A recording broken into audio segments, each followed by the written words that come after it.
Hi, this is Mike Maloney, and I wanted to share with you a meme that somebody sent me. Now, a meme is a thought or an idea that people pass around person to person that gets popular. Usually it's coupled with a picture, and it's usually something incongruent like this. This is a waiter asking Ben Bernanke, the former chairman of the Federal Reserve, if he would like his pizza cut into 6 slices or 8 slices. And Bernanke replies, "Make it 8. I'm really hungry today."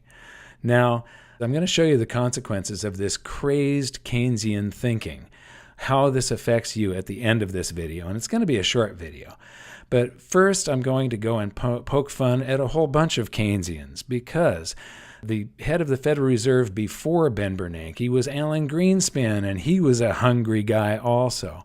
And Janet looks real hungry here. And Powell, the new chairman of the Federal Reserve, believe me, before he leaves his appointment at the Federal Reserve, he is going to cut that pizza into at least 10 slices.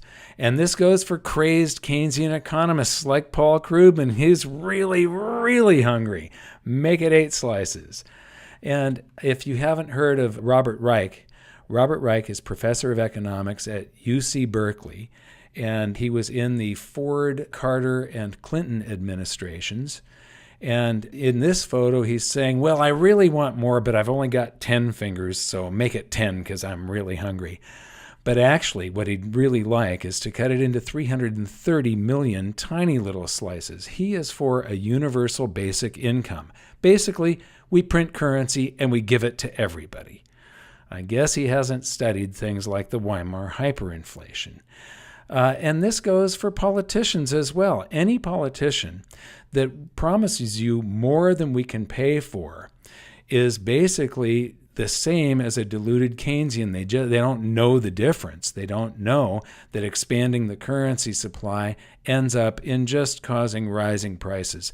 Nothing is free. They promise you stuff for free. It isn't free. Everything has to be paid for in the end. Now, Ronald Reagan was the first president that said deficits don't matter, but every president and every politician always they get elected by promising you more than they can actually deliver without you paying for it through inflation of the currency supply. And that goes for Donald Trump also. I mean, he considers himself the king of debt, and he's going to be getting us into a lot of debt.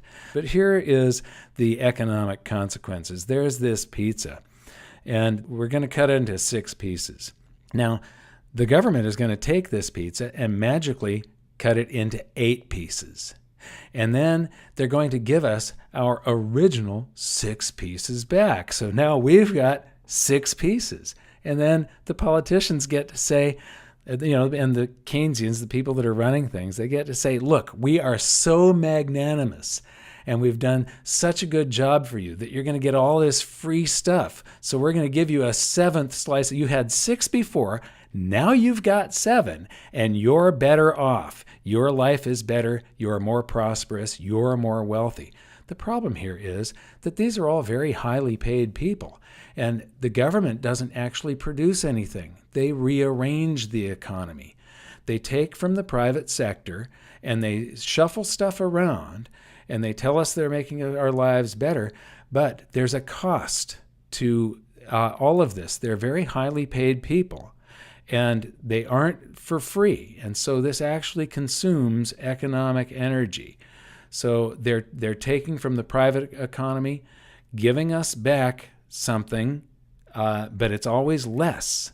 And so there is an economic consequence to the thinking that we can just vote for stuff and just unlimitedly, and that we're going to get this free stuff that politicians promise us. Nothing is free, folks. It all costs something, and there is a slice of our pizza missing, and what people don't realize, this was our pizza, not theirs.